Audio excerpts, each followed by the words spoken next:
Alright, next up on the block is another one of these Poulan Counter Vibes. If you'll recall, we done worked on two of these. One of them was a Counter Vibe 4000, one of them was a 4200.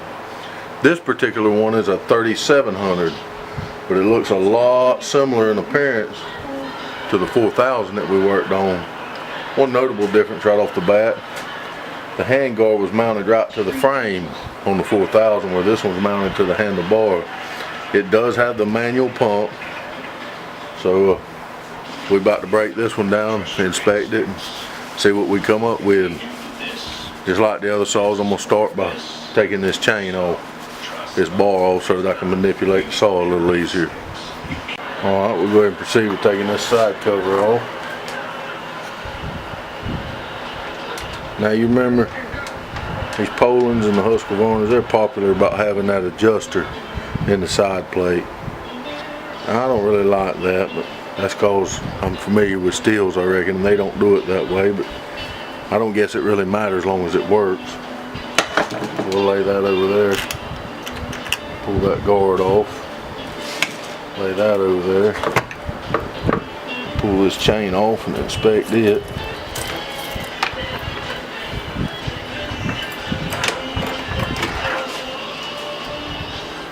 Alright. Oh, that chain's in excellent shape. The chain don't have no wear. Don't really look like it's hardly been used. That's a 3/8 chain. So we'll definitely be able to reuse that. You'll notice on that bar, unlike the last one we did, those tips right there, they're rounded instead of pointed, so that means that bar is still good on the tip end.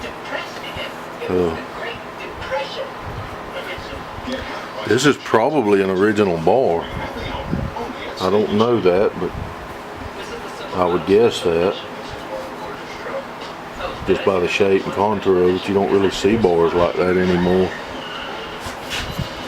Notice how unlike the traditional bars, you can see this one comes with a straight line and then rolls up on the bottom.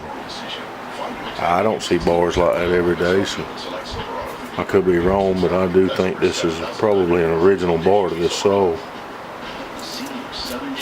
Either way, it's in good shape. We're going to reuse it. While we're here, we'll go ahead and inspect that sprocket.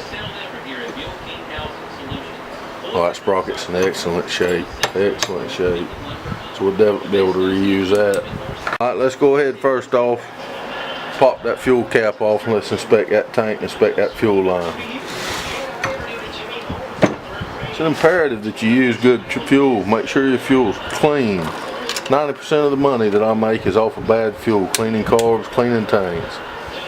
So that really matters, believe it or not. We're going to eventually dump that fuel, but since we don't see anything prevalent, we're going to go ahead and try to crank the unit. And let's see what we got.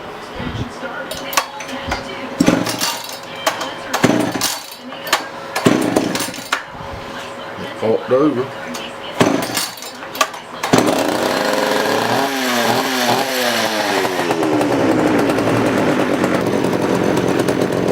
Watch this manual oiler.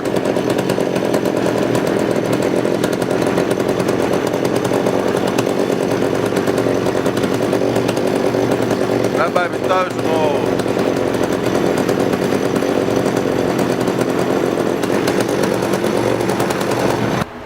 So we've checked her out running wise, inspected the spark plug, cleaned the air filter. The sprocket looks good. Sharpen the chain. Next we're going to put the bar back on. But before we do, I'm going to show you something right here.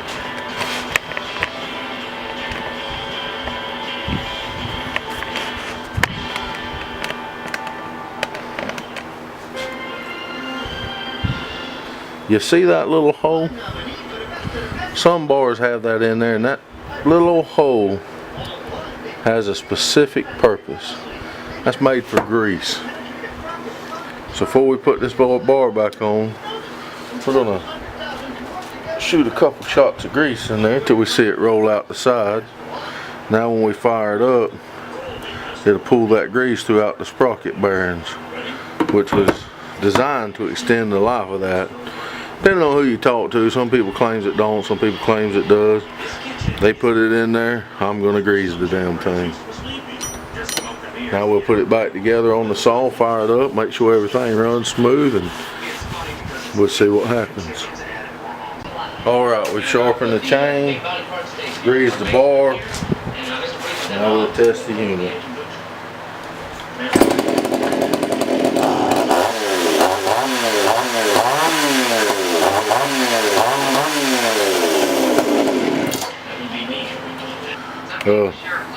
I did clean the air filter, sharpen the chain, inspect the sprocket, grease the bar. I'm going to go ahead and dump that fuel just to be sure, and throw some fresh fuel in it, and we'll call that another success.